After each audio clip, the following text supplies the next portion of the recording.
Well, good day to everybody out there. It's a beautiful, sunshiny day here in Middle Tennessee, and just give a quick update here on Dad's truck.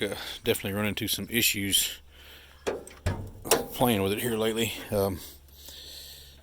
So we had talked about the carburetor before. It does have a little cheap carburetor on it. It's like a $80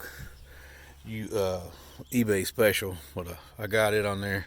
Found an air breather for it. I did get it to start the other day. Sorry I didn't have my phone with me, so I didn't record it. I didn't let it run very long, maybe a minute or so, and I was gonna go to adjust the carburetor, and I didn't have my screwdriver out here, so I turned it off and went on, and well, when I come back, I couldn't get it to do nothing else. So it turns out the starter solenoid had faulted out, which for some reason hung the starter up. So I had to take the starter off. I did get the starter to kick over, just using some jumper cables off a battery. But I've got to clean up all these contacts in here. It's not wanting to hit every time. It's kind of back and forth. So I got to get that straightened out. I got to pick up a starter solenoid so I can actually get it to run. But what little bit it did run, I'm pretty sure the rings are smoked on this thing, or somewhere around that nature, because it's definitely bad.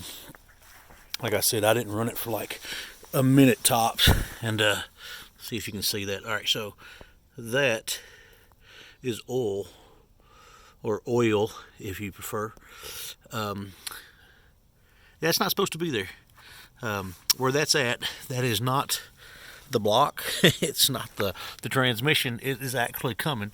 If I can get a shot of this, I don't know if I can or not. It's actually coming from right there. That's the exhaust pipe. So oil is not supposed to come out of your exhaust. If you didn't know that, now you do. That is not a good sign, but it is what it is. The radiator is not in the best condition, but if you can see that in there, it does have a little bit of fluid in there. Like I said, I put some in it before.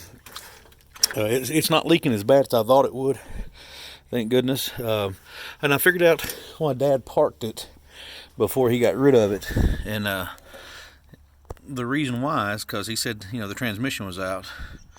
So these are your transmission cooler lines right there. Both of them, for some reason, are leaking. I've been under this truck a little bit more now, playing with the starter and stuff, and I can tell you that the transmission has no leaks coming off the pan. It doesn't look like it's leaking out of any of the seals back there. Yeah, so this is the only place I've been able to find. But I know when he got rid of this to his brother-in-law to trade for a different vehicle, which is the only other person that's ever had this truck, and he never even tagged it or titled it at all. He is the one that smoked the rings, though. My brother did tell me that he'd got it started a few years back, and I don't know what he done to it, but it just it doesn't bode well for the motor at the moment, which is fine. I mean, this little 302 didn't have, but I think it had less than 140 horsepower brand new with all the smog and stuff on it, which, speaking of smog, I did have to take that smog pump off the bottom because the hot and grounds on this thing are shot, and I mean shot bad. So I'm going to have to either make some new battery cables for it, which I think I've got some wire here, or I'm going to have to buy some. I'll probably make them because, well, I'm pretty cheap, and I'm trying not to spend a lot of money on this truck just to be able to make it yard drive. But there it is. So I still haven't got the glasses. So eventually, though, my brother-in-law says he thinks he can get me the inner door parts and the glass for the driver's door. So we're just going to wait around to see.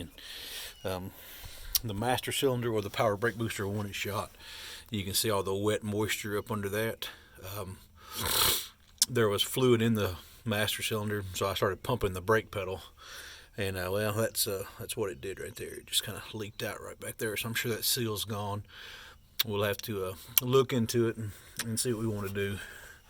Again, it won't be no big deal.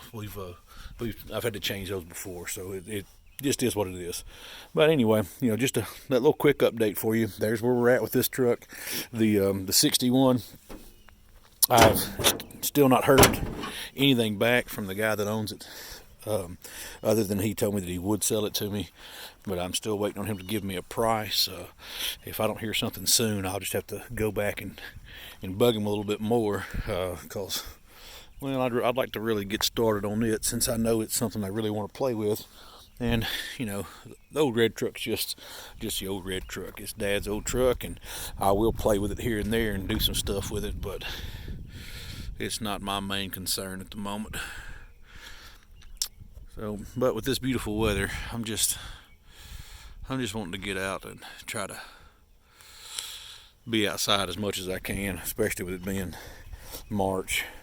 But I've had some kind of stomach bug or something going through my house. So the wife's been sick and the kids have not been doing the best with it. So I'm kind of hoping I stay away from that. And I hope everybody else is staying happy and healthy, and hope that you're having a great day. And my son did come down here and help me take the starter off the old truck yesterday. That was kind of funny. He kept complaining about the rust under the truck falling on him, and it's not really rust, it's more just dirt that's been sitting around for a long time. But anyway, guys, I hope y'all have a great day, and remember, life's always going to be what you make it to be. And me, I choose to have a good day. I hope you do too. Until next time, goodbye.